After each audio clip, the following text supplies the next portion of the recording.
This is pretty common knowledge that PET-G and PLA doesn't bond together. But does PLA and PET-G bond together?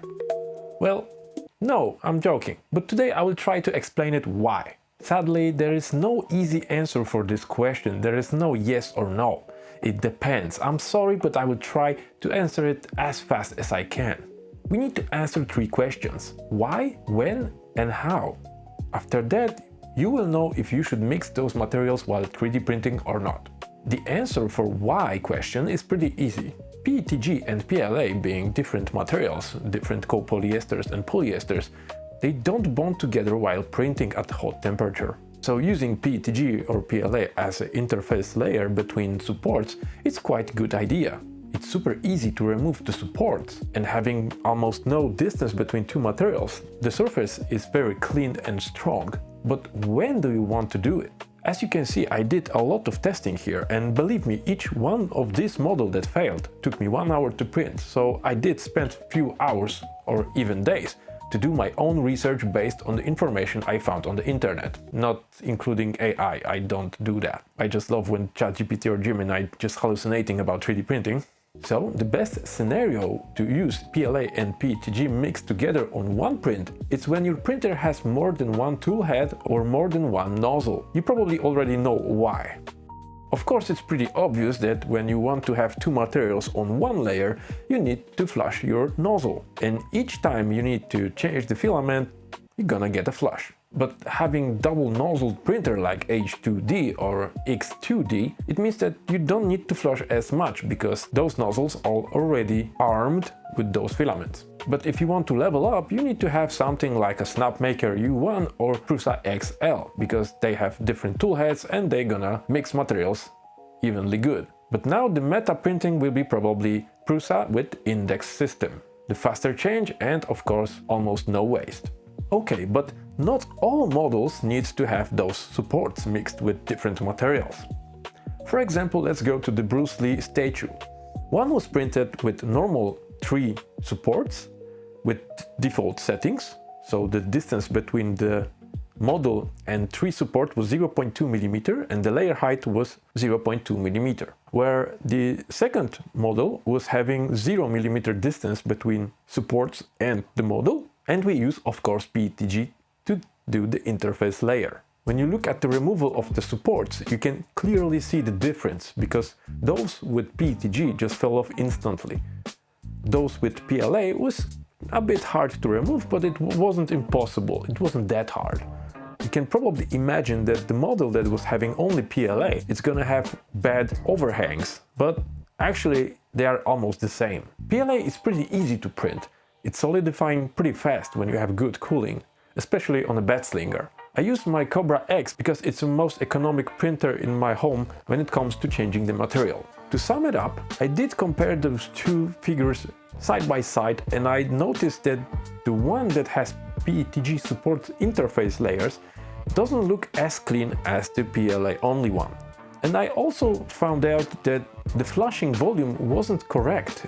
So the PLA mixed with PET-G on a few layers, and for example, his wrist fell off instantly.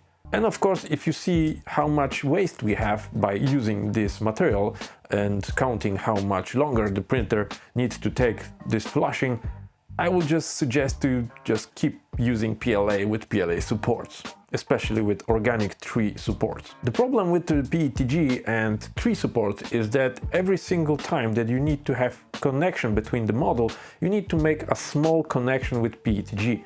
That means a lot of flushing and a lot of time to change the filament. So I don't suggest to use this type of supports on models with organic supports. Now let's go to the bridges, because sometimes you can achieve bridges that are so clean that you don't need to use supports. This is the idea of 3D printing. The best way to use different materials for supports is when you have a flat surface which is big and you need to do some supports. But most of the time, any device that you want to print or spare parts that is made in CAD, designers know that they don't want to use supports. So they made a model as good as they can, so we can print it without supports in parts and you can assemble it together afterwards. But I did do some comparison between 2 small models with the bridges. So one that use a little bit of flashing and 2 layers of separation. This green filament, it's a PCTG, it's not PET-G. So it requires a little bit higher temperature to print. And then we switch to PLA. The orange one, it's PLA high speed from the filament. So probably you cannot see it in the camera, but I'm gonna just tell you, and you need to trust me, that the bridge that was supported with 0mm distance from the interface layer made in PLA, it's very sturdy. The connection is just great. The flow was amazing and everything looks just as it's supposed to look. And when I tried to dial up the bridges on the kobrax, they look okay, but the sides are not bonding together. So I think we need to find better solution here. So also they are a little bit delayering. So probably we need to find better solution for that. But my personal opinion about the bridges is that we should not use combination of those materials, especially for example this part, because I'm looking for parts that are actually usable. I don't want to print like test models that you don't gonna use it and it's basically means nothing, right? So I have this part for my friend that it's gonna work as a some kind of water cooling manifold or something like that, made in PCTG. So it's supposed to work. We will see if it's gonna work or not.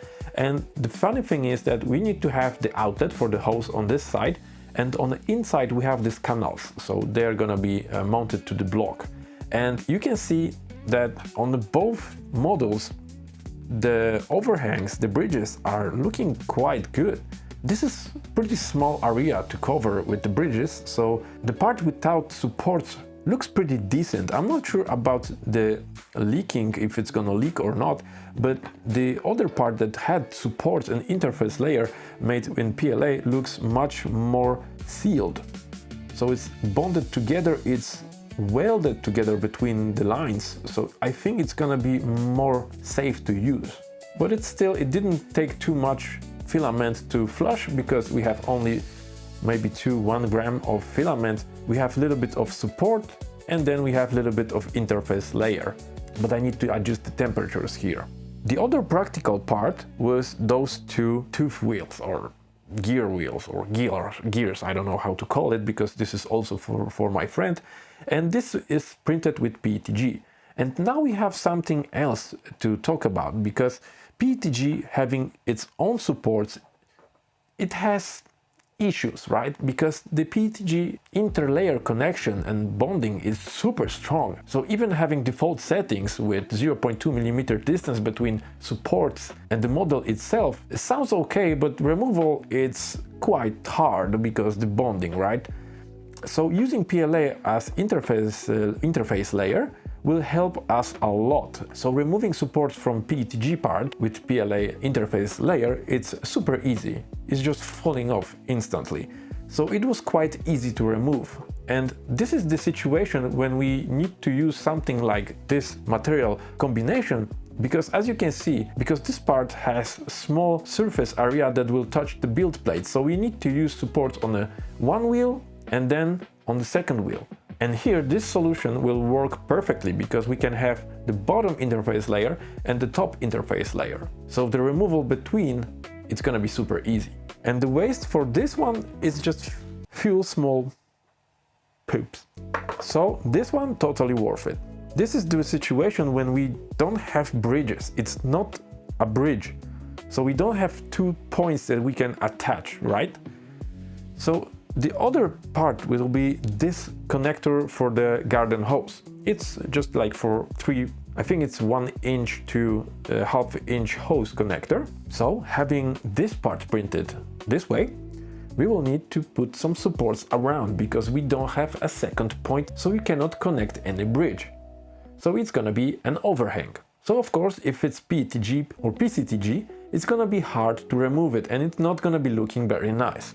So having simple interface layer made from PLA, we can use normal supports. We don't gonna use all supports from PLA, because we want to save material and time. We don't want to change material on each layer. So having only 3 layers of interface, it's gonna change filament only 6 times. So it's quite fast. And after that, removing those rings, it's super easy. It's falling off itself. And then we have perfect bottom layer, or you can call it top layer if you want, which is bonded as good as it possibly can. So it's not gonna leak. So this is the win situation. So in my opinion, using this type of combination of materials, it depends on your printer. If it's doable, if it's possible, if it's gonna flush not so much, or if it's gonna cut the time of printing. Because on normal AMS, it's gonna take a lot of time and a lot of flushing to actually use this interface layer with different material. And for me personally, I think using PLA as interface layer for PCTG or PET-G, it's a better option than using PET-G or PCTG for PLA. Because PLA itself is quite easy to remove. And of course, PLA printing is quite easy. So here is your answer. Just calculate in the slicer how much you need to sacrifice of time and material to do it this way. Remember to find proper settings. There's also one small issue with flushing, because I experienced it myself, especially on this 3D model, when my flushing volume was set only to 70 cubic millimeters. The problem was that it didn't flush correctly and the PLA mixed with PCTG and this part just fell off instantly. It's not bonding together. So to have the proper strength of the part, I need to rise up the flushing volume to 700 cubic millimeters from PCTG to PLA and from PLA to PCTG. That was enough to have clean filament. Consider that while you're gonna slice your model. So remember, 3D printers are just simple devices that do what we said to do. So if the whole model will fail, it means that it's probably our fault because we didn't set correct settings. I hope this video was helpful to you. You can find those filaments that I used today in the link in the description, and remember to use code SPECTRUMYT10 to get 10% off in our shop. Thank you for watching, remember to subscribe and like this video. If you want, you can go to the comment section and say what you think about using PET-G and PLA in one print. See you in the next one.